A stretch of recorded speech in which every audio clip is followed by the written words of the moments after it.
It's the Bolt Action 3rd Edition week here on Tabletop, and with a comment, you could win one of 3 Battle of the Bulge starter sets. We will pick 3 winners, one from the YouTube comments, one from the comments on OnTableTop.com, and one from our Cult of Games members. So you guys get an extra chance to win.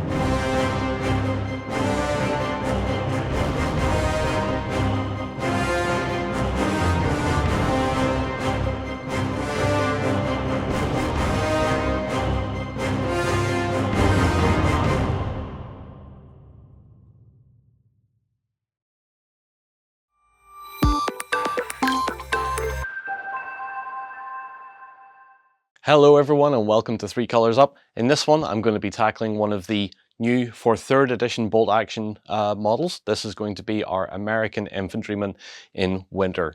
And for this one I've decided not just to do a standard Infantryman. Previous 3 Colors Up I've done that before, particularly late war, where I discussed the color choices and stuff for late war American uniforms. But in this one, we're going to be doing a medic. So a little bit of conversion, a little bit of playing around with certain parts, just to show you something a little bit different. So if you're looking for how to paint your weapons and stuff like that, go and check out some of our other 3 Colors Ups, or hang about and look for the German Fallschirmjäger one that will be following along after this one, I assume. So have a look, see what you think, hope you enjoy it. Let's just sit down and paint ourselves a medic. So you can see here I have my medic, and I'm briefly going to talk about what I did. So the kit, the plastic kit, comes with these bags. They look more like mat bags, but they're not a far cry from a medic pouch. And medics, the American medics anyway, carried 2 of those on their webbing. So I just put 2 of those on there just to represent it. He's not armed. He has 2 water canteens on his back, no musette bag or anything like that. And I've given him a sort of cigar hand, and on the other hand I have him holding a BAR magazine. Now obviously he doesn't have a BAR, so what I'm going to do with that when we get to it is paint that and make it look like a cigarette packet, just to make him look a bit more casual and whatnot like that. After he was built, he was then primed with Army Painter Brainmatter Beige, the aerosol can, and from there we are going to start painting. So the first thing we're going to do is that coat. That big winter coat, and for that we're going to use Army Painter's Werewolf Fur. So I've shaken that up. I'm going to put a bit of that onto my palette over here. I've brought the palette back because it was just hard to show you what stage we were at and how much paint we've used and stuff like that. So we'll just get some of our Werewolf Fur and start painting this coat in. I like to do the coat now because it allows me to get as messy as I need to be to make sure we've got a nice solid coat, and then everything else is basically just painted over the top of that. Our primer doesn't really matter for the Americans. It does a bit more for the German side. So when you see the German painting tutorial, you'll see what I mean about priming with Brainmatter Beige. But for now, we're going to need probably 2 or 3 coats just to get this color down. And then after that, we'll see what we have, and then we can move on. With the coat now done, we have, I think, 2 or 3, I think it's probably 3 layers of our Werewolf Fur. That's what it is, Werewolf Fur? It is Werewolf Fur. We have that down, so that is the base color for our coat. The next thing we're going to do is the base color for the helmet. And this is the only thing that is going to be this color on the model, and for that we're going to be using some Crypt Wraith. It's a nice, deep, dark olive green and works particularly well on the helmets for the American troops once you get the shade down on them.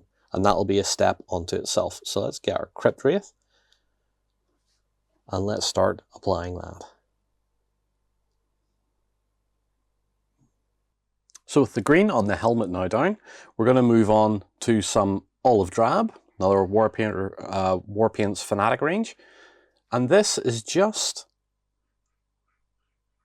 going to be for our trousers, I think is what we're going to do these in. Now there's not much of the trousers visible, so it's just a tiny little bit just under the coat before we get to the top of the boots. So we'll just quickly run a little bit of green around there. I say really that's all we need. Just a little bit of a hint that the cloth is actually there and it's not just boot all the way up into the coat.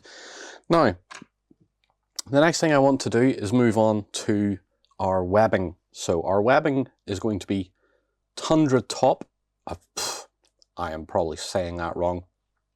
I'm picking this color because it is as close as possible to American late war coloring, because they initially started with a sort of a tan, sort of light tan color. Then they moved on to a more green color for their webbing later in the war. It would be, I believe it sort of started to come in around 1943, but you would see a lot of forces in the likes of Normandy and that wouldn't have had that yet. They were just using the tan stuff, but by the time the Ardennes offensive kicked off, a lot more of this stuff was in circulation and replacing equipment that was already out there.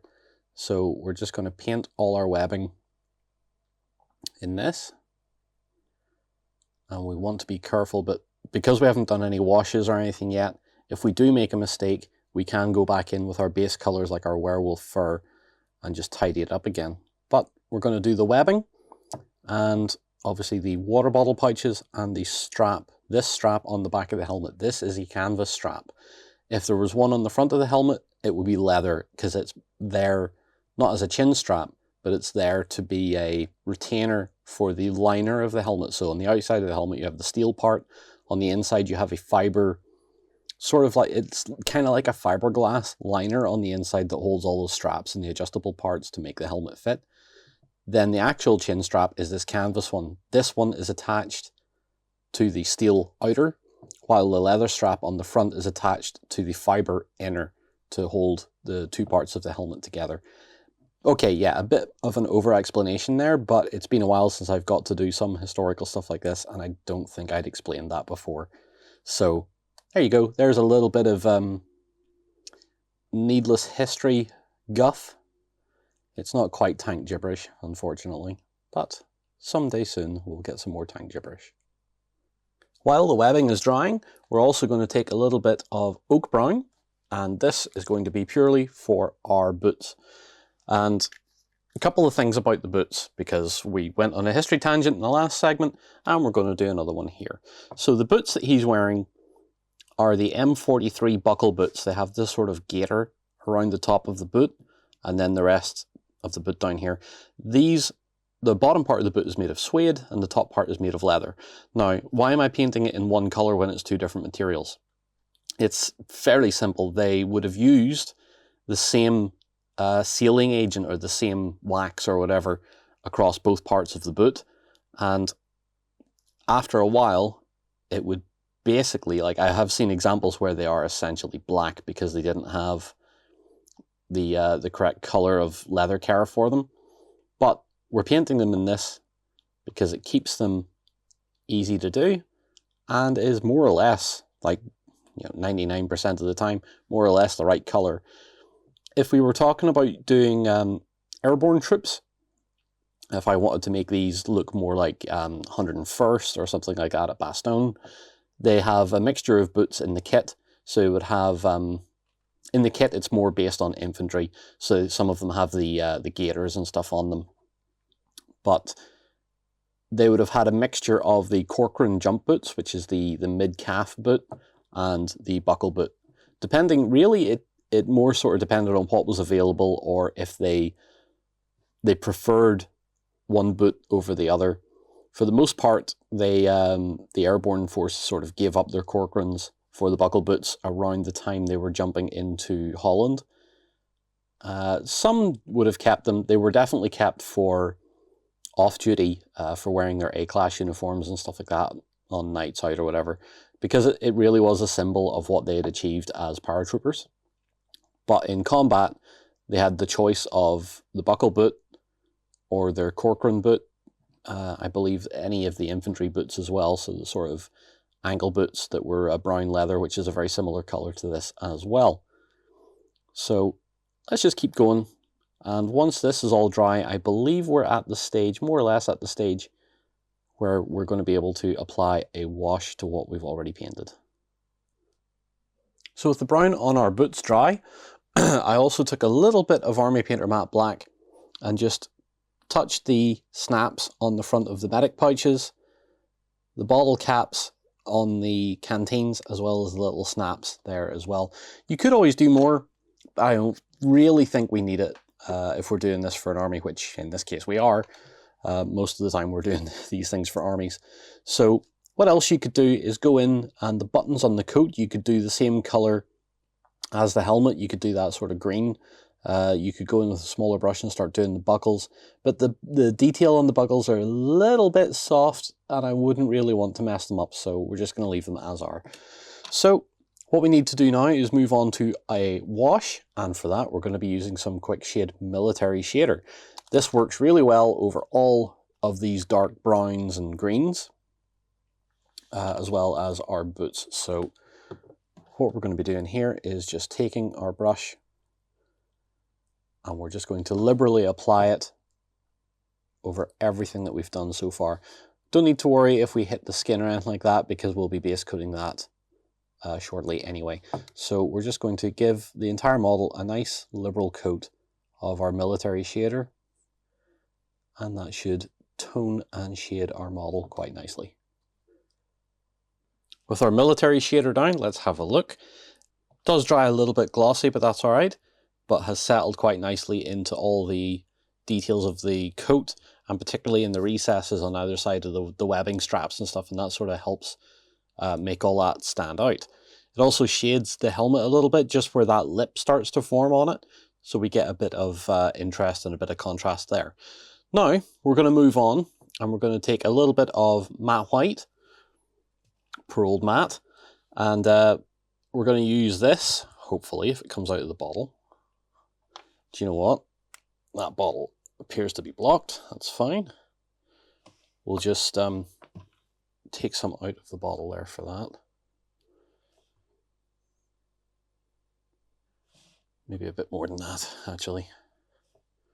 This is an older bottle. I don't have a brand new matte white, so you'll have to bear with me on this one. So, what we're going to use this for is the medic armband, which is going to go on his left arm, and a medic symbol on the front of his helmet. So, what we want to do is take poor old Matt here, and on the helmet, we want to start to create a little bit of a circle. Now, it doesn't have to be perfect. Sometimes they templated it, sometimes it was a replacement helmet where they just had to paint one on themselves. So you'll see various shapes and sizes of everything. But the closer you can get it, the better. I think that's relatively okay. We'll give that another coat just to make sure it's solid. And then on the arm, so the armband will sit above the elbow. What I want to do is draw a band about roughly that width on the arm. And we want to carry that around the coat. As neatly as possible. Of course, we can go in and give it another coat just to make sure, because we're not going to get it perfect on the first run here. So with the white now down and dry, for our red, we're going to be using Vampire Red. And this is just going to be a case of making a couple of neat, I say neat, a couple of neat crosses, as neat as possible. I don't know why I was trying to paint with the wrong end of the brush there. So make sure it's nice and thin on the brush. And then what I want to do is, see if I can keep them in focus while we do this. Take the center of that circle.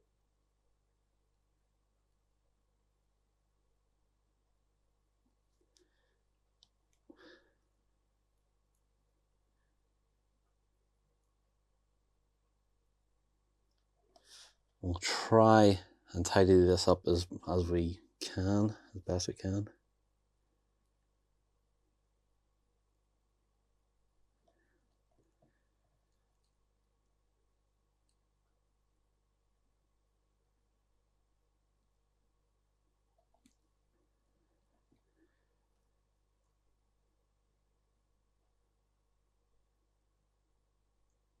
With the red crosses tidied up, and the white band on his arm was a little bit messy too, so I did another little round on that. We're going to move on to our skin, and for the base coat of our skin, we're going with Warpaint's Fanatic Dorado Skin. It's a nice sort of pinched pale skin, which works well for a winter setting because you're always going to be quite pinched or blushed or whatever. And I think it just is quite a nice skin tone in general. So, hands and faces, that's all we've got. And it's just going to be a case of making a nice smooth base coat. Trying our best not to go over the details that we've already done. With the skin tone down, it's time to move on to a shade for our skin, and for this I'm going for Strong Skin Shade. It works nicely over this lightest skin and gives us some nice definition and should look rather nice. So let's just get it on our brush. And we want to be fairly liberal with this. We don't want to be too passive with the application of it. We can also let it spill on to other darker details and it won't really affect anything else, which is great. It's just going to give us a nice sort of representation of a face being there without needing to go in and do anything insane. Especially if you have an army to do, there's no point in going insane with it. With the wash on the face done, what we can do is a little bit of highlighting and touch-ups. So we're going to start with the skin tone that we just used. And we'll just go in and do a little bit on his nose. Nothing major here, we're just going to quickly highlight a few spots on the face. Something like that. Maybe down on the chin. Just to add a little bit more definition, but not too much. We're not going to go whole hog here. And same on the fingers. So I'm going to take a bit more paint off my brush. Bit on the top of the hand. So not really going to do much there. The main bit of highlighting that I want to cover is the coat. And we are returning to our original Werewolf Fur. So we still have that on our palette. And it's still wet because we're using a wet palette, which is great. Make sure that's the right consistency, I think so. And then what we're going to do is just pick out areas of interest and just give those a quick pass with this. Really not much else needed for that. We're happy enough with the way that coat looks. We're not going to highlight the helmet or any of the webbing. We'll keep them looking a little bit duller. Now, we're going to use the oak brown that we had earlier, and we're going to paint in the cigar. We'll let that dry, and maybe that needs a second pass afterwards. Then onto our magazine come pack of cigarettes. We'll return to our matte white, and we'll just paint that in. I'm not going to do anything fancy with it. I just want it to not look like a weapon magazine. Make sure that white is a bit more consistent. So when it dries, I'll probably give it another coat. But then it's really just a case of matte coating the model down and doing the basing. So that's what I'm going to move on to off camera. With a little bit of tidy up, a little bit of extra highlighting on the coat in particular, then a little bit of matte varnish and our basing material. And our basing material consists of wet mud effect, which is the lower part. A few tufts of grass, all army painter grass, and then a little bit of Citadel snow on there just to break things up, and then painting the base rim in white because it is a winter army. We now have our American medic finished, and I think once you see that matte varnish down, all the work that we've done gets condensed down a little bit and muted and whatnot, and what looked initially a little bit of a semi-gloss kind of mess has turned out a really nice matted down gritty looking fella with not too much effort and a limited supply of paints or a limited choice of paints. Overall, I think he represents the period very well. I think the equipment on the model has turned out rather nice. All the colours being that sort of muted olives and browns, really works towards showing off what the American Army looked like at that period. That flash of white with the red cross immediately, even from a gaming perspective, lets you know this guy is the medic. And we have, in our army, we have two of them. So we have a singular medic with an extra guy. So I thought we would paint both of them as medics. And that way we can show immediately on the tabletop and hopefully in our Let's Plays where those guys are, because they stand out a little bit more than everybody else, which is kind of why I wanted to bring in to the painting table and do something like that. To show you a little bit of a different perspective on it. I know we've covered late war American infantry before and at 28mm and shown those colors and whatnot. So that older video, although not Army Painter paints being used in that, still relevant to painting guys like this. Anyway, I hope you've enjoyed this one. I really enjoyed this one myself. Thank you so much for watching. So until next time, take care, stay safe, and see you again very soon.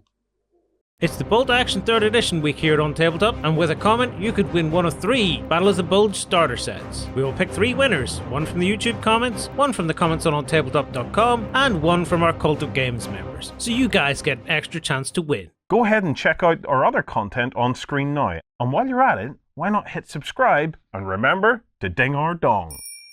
Go on, you know you want to click it. Go on.